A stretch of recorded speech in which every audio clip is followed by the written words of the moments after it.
Question number 19। वो पिछले video का नेट बहुत बड़ा हो गया था, वीडियो बहुत लंबा हो गया था, इसलिए हमने 3 पार्ट में इसको डालने की कोशिश किया। तो इसमें दिया है copper bar of mass 100 gram, इधर temperature T, it is drop in a copper calorimeter, मतलब कॉपर का कैंडोमीटर है, उसमें कॉपर का बॉन्ड हम लगा है। इसका मास है 100 ग्राम, इसका मास भी है 100 ग्राम। अब कह रहा it is feed with 170 gram water, इसमें 170 ग्राम का पानी है। अब इसको क्या किए हम, subsequently the temperature of the system is found to be 75 degree Celsius. सबको डालने के बाद हमारा टेम्परेचर होगा 75 डिग्री सेल्सियस। क्या करेंगे, MS डेल्टा T से दोनों तरफ बैलेंस कर देंगे। तो शुरू का गेंद का मास कितना है, 100 ग्राम, इसका स्पेसिफिक दिया हो 0.1 कैलोरी, और इसका टेम्परेचर शुरू में T था, बाद में होगा कितना, 75। अब देखिए, अब कैलोरीमीटर कितना था, 100, 0.1, टेम्परेचर रूम का कितना था, 30 डिग्री सेल्सियस। तो यहाँ क्या लिखेंगे, 75 में से 30 जाएगा तो कितना होगा, प्लस पानी का 170 1, और 75 में से 30 गया। देखिए 1 0 सबसे कट जाना है, इससे ये पॉइंट कट जाना है, तो हमारा गया इसका मान T - 75, और इस यहाँ से भी एक पॉइंट कट जाना है, तो इसका कितना गया, 75 में से 30 गया, तो घटाइए 5, और 60 में से 3 गया 4, प्लस 17 इंटू इसका भी 45, तो हमारा T का मान कितना जाएगा, 75 प्लस 45 प्लस 17 इंटू 45। ओके, अब हम गुना करेंगे सबको और जोड़ेंगे, ऐड करेंगे, तो हमारा मान कितना आएगा, 885 के आसपास आएगा। करंट कंप्यूट कर लीजिए।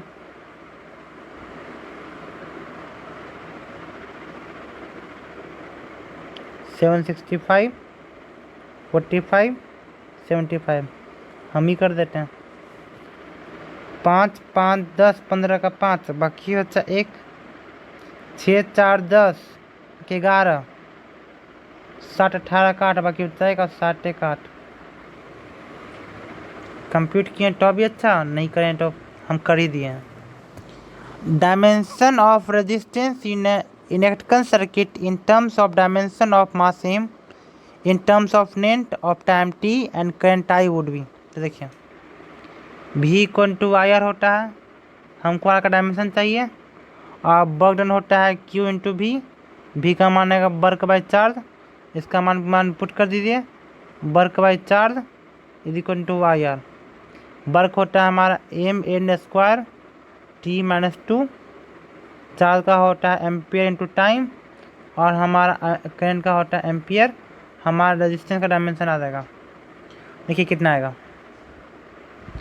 m n² T पे पावर -3 और A पे पावर -2। ऑप्शन नंबर देखिए D। Question number 21। The process of super imposition of the signal of frequency on the carrier wave. तो यह एक सेकंड क्वेश्चन है, कैरियर वेव पे कोई सिग्नल को सुपर इम्पोजिशन होता है, उसको कहते हैं modulation.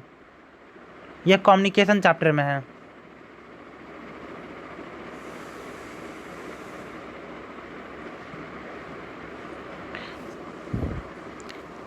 A ray of light is incident at an angle 60 degree on the face of the prism of angle 30। क्या कर देखिए, एक अपने प्रिज्म बनाइए, इसका एंगल जो है 30 डिग्री है। अब कह रहा है इस पे कोई लाइट इंसिडेंट किया, ओके, ये ऐसे जाएगा, और कह रहा है कि यह इसका the emergent ray of light makes an angle 30 degree beach incident ray. तो कह रहा है ये इंसिडेंट रे हमारा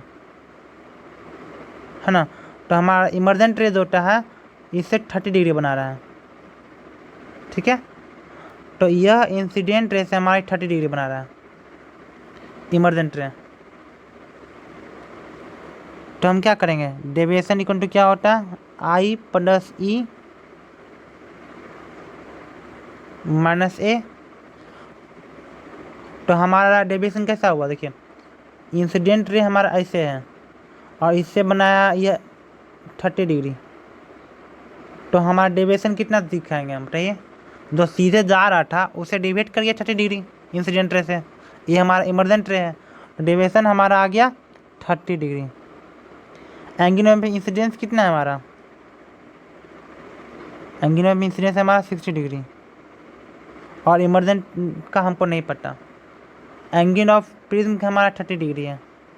तो ओके, तो देखिए ई का मान हमारा कितना आएगा, एक 30 से 30 माइनस 30 इधर होगा 6, इधर हो जाएगा 60, ई का मान 0 आएगा। देखिए ई माइनस 30 प्लस 30 और 60 और इक्वल टू 60 प्लस ई, इससे ए कटेगा, ई का मान 0। तो ई का मान 0 आया। तो नॉर्मल से कितना है 0, अगर हम इसे नॉर्मल करेंगे तो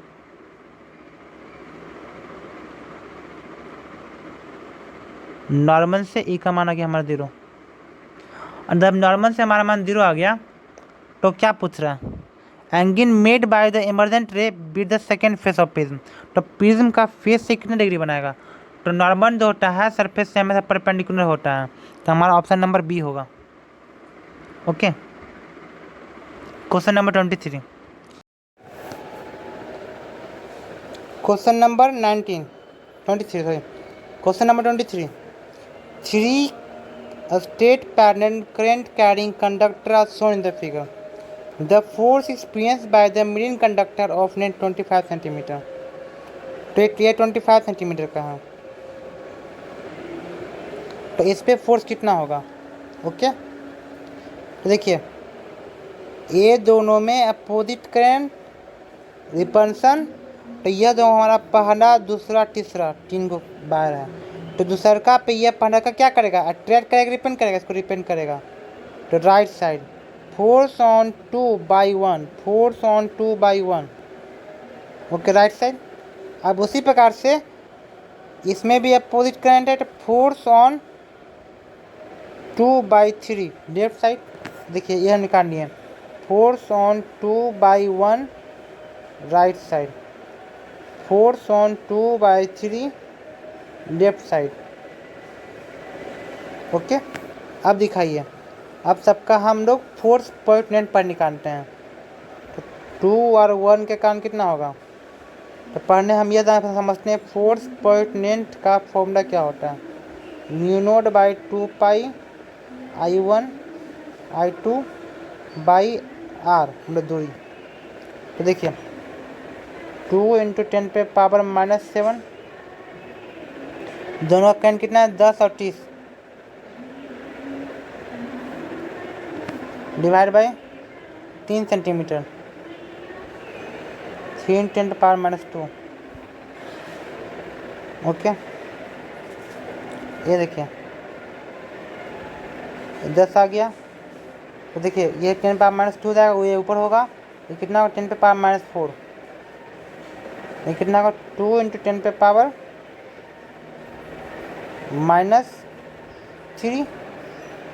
60 में से 4 गया, ये हो गया हमारा कितना हो गया राइट साइड। अब हम करते हैं लेफ्ट साइड की बातें।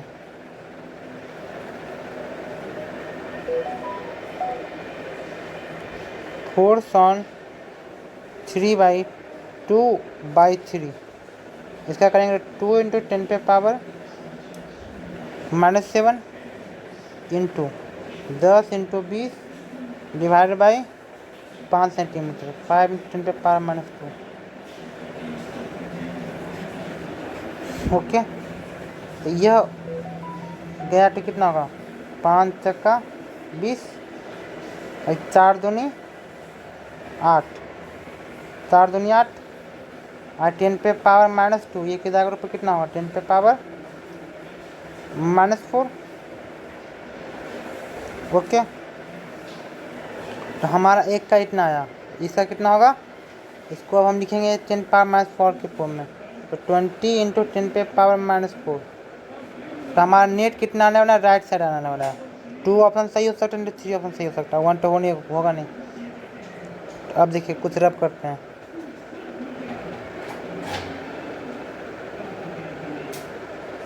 तो हमारा मान कितना आएगा, 20 - 8 × 10⁻⁻4।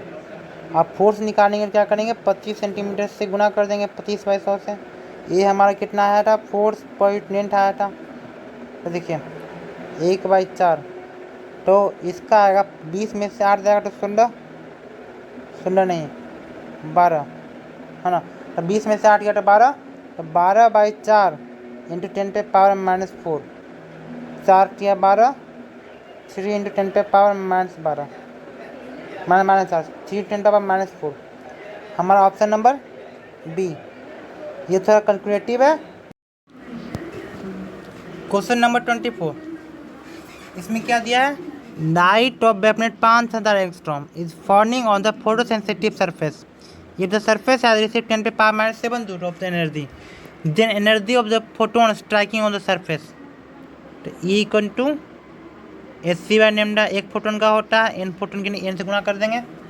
ई का मान आएगा 10⁻⁻7, एन का मान चाहिए, इसका मान पुट कर देते हैं 6.67 × 10⁻⁻34, 3 × 10⁻8 डिवाइड बाई 5000 एंगस्ट्रॉम। तो 5 × 10⁻⁻7, 5000 एंगस्ट्रॉम को हम मीटर में कन्वर्ट करेंगे तो हमारा मान इतना आएगा।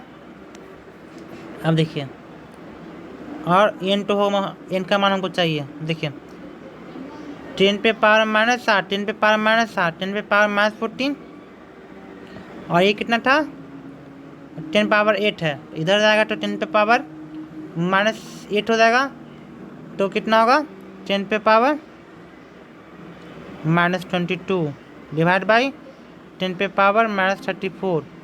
5 से गुना करेंगे और इसको करेंगे तो कितना होगा, 6.67 को 3 से गुना करेंगे तो 19.89 आता है गुना करने पे, और हमारा एन का मान चाहिए। अब देखिए ये ऊपर जाएगा, 4 में से 2 गया 2, और 3 में 2 गया 1, 10⁻12, और इसको हम लगभग 19.89 को BC मान लेते हैं, अप्रॉक्स मानते हैं। तो कितना आएगा, 5/20। तो 1 10 से कटेगा, 10⁻11 बचेगा, और 5/2 का मान कितना होगा, 2.5, और ये होगा 10⁻11। तो हमारा एन का मान कितना आ गया, 2.5 × 10⁻11, option number B. Question number 25 देखिए, Which among the following has hydrogen-like spectrum and whose line have wavelength 4 times shorter than that of hydrogen? तो हम इसके बारे में वेवलेंथ का क्या पढ़े हैं, हाइड्रोजन-लाइक एटम का, 1/N1 - 1/N2 का स्क्वायर इंटू Z², ये हमारा वेवलेंथ होता है। अब देखिए हाइड्रोजन होगा तो Z का मान 1 पुट करेंगे, और कह रहा है वेवलेंथ छोटा होना चाहिए 4 गुना, तो वेवलेंथ हमारा छोटा हो गया 4 गुना λ/4, 1/N1² - 1/N2² Z²। ओके, अब दोनों को भागा कर देंगे तो हमारा मान कितना जाएगा, 4 = Z², Z = 2। तो Z = 2 मतलब हाइड्रोजन, हाइड्रोजन के बाद हीलियम आएगा, option number A. Question number 26, a negative test charge is moving near a non state wire. तो एगो नॉन स्टेट वायर कर दिए, इसमें करंट जा रहा है ऊपर में आई, नीचे भी जा सकता है, कोई ज़रूरी नहीं है। लेकिन वो हम ऊपर ही डालते हैं, नीचे भी जाएगा तो आंसर वही आने वाला है। देखिए एक निगेटिव चार्ज है, वो जा रहा है, the force acting on the test charge is parallel to the direction of the current. तो फोर्स हमारा ऐसे काम कर रहा है, तो ये निगेटिव चार्ज। अब देखिए यह करेंट है, तो इसके कारण मैग्नेटिक फील्ड राइट साइड में किधर होगा, तो यहाँ पे अंगूठा रखिए, अंगूठा, तो अंगूठा मतलब थंब, और थंब को रखने के बाद हाथ को कर्व कीजिए, तो हाथ को कर्व करेंगे तो हमारा हाथ किधर आएगा, नीचे की तरफ आएगा, तो हमारा मैग्नेटिक फील्ड किधर हो गया, इधर हो गया। ओके, अब हम क्या करेंगे, फोर्स का मान निकालेंगे। फोर्स का मान कितना, Q into V cross B, और Q का मान कितना पुट करना है, निगेटिव पुट करना है, तो V क्रॉस बी, तो V क्रॉस बी का उल्टा हो चाहिए हमको, V क्रॉस बी का निगेटिव आगे, तो V क्रॉस बी का उल्टा चाहिए। तो हम जो है V को रखते हैं इधर बायर के तरफ, हमारा V मानते हैं, अब B हमारा नीचे है, तो हम अपना हाथ को हम वेलोसिटी की तरफ रखें और अपना हाथ को हम घुमाएंगे, तो हमारा इसका मान नीचे आएगा V क्रॉस बी, तो हमारा जो अंगूठा आएगा किधर आएगा, हमारा थंब नीचे आया, तो हमारा थंब नीचे आया, तो फोर्स अगर पॉजिटिव चार्ज होता तो हमारा फोर्स नीचे आता, लेकिन निगेटिव चार्ज है तो हमारा फोर्स ऊपर आएगा। तो ये कह रहा है कि फोर्स ऊपर है, ये है, तो इसके कारण क्या होगा, हमारा जो वेलोसिटी होगा किधर होगा, इस वायर के तरफ जाएगा, ना कि इससे दूर जाएगा। तो हमारा ऑप्शन नंबर 1 करेक्ट हो गया, ऑप्शन नंबर 20 सही होगा। ओके, बाकी सब तो पैरेलल तो हो ही नहीं सकता, तो ऑप्शन नंबर बी। इसको समझने के लिए बहुत ही ट्रिकी चीज़ है और बहुत ही कंसेप्चुअल चीज़ है, इसको वन स्टेप बाय स्टेप देखिए तो हम समझ में आएगा। जैसे समझें,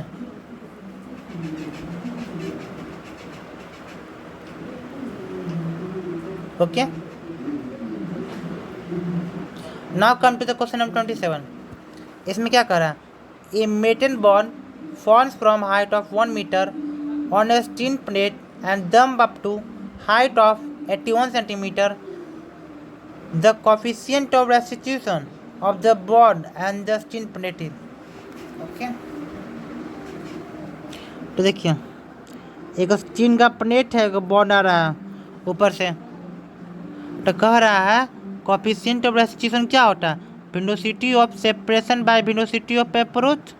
तो वेलोसिटी ऑफ सेपरेशन ऊपर में कितना गया, 81 सेंटीमीटर तक, तो सेपरेशन, तो देखिए तो यहाँ पे आने के बाद हमारा वेलोसिटी कितना हो जाएगा, 0 हो जाएगा, और जब आ रहा होगा तो कुछ ना कुछ वेलोसिटी होगा, और जब ऊपर जाएगा तो कुछ ना कुछ होगा, और यहाँ से ऊपर में चल जाएगा 0 हो जाएगा, रुक जाएगा, और यहाँ पे वेलोसिटी कुछ ना कुछ होगा। तो देखिए यहाँ का वेलोसिटी कितना होगा सेपरेशन का, √2dh, और वेलोसिटी ऑफ अप्रोच कितना होगा, √2dh आने वाला, और ये जाने वाला। तो देखिए √2d, तो जाने वाला का लंबाई कितना है 81, और आने वाला का कितना है √2d, और आने वाला का 1 मीटर से गया, ठीक है। तो 81 सेंटीमीटर में कितना हुआ, 10⁻⁻21, तो हमारा मान कितना है, √2d से √2d कट गया, तो हमारा मान कितना है 9×81, इसका मान आएगा 10⁻⁻1, तो कितना होगा 0.9, ऑप्शन नंबर सी। ओके, तो velocity of separation by velocity of approach. Question number 28 में क्या दिया है, 1 mole of diatomic gas undergo A thermodynamic process whose process of equation is P directly proportional to V²। तो हम लोग क्या पढ़े हैं, CP ऑफ द पोलीएटॉमिक गैसेस,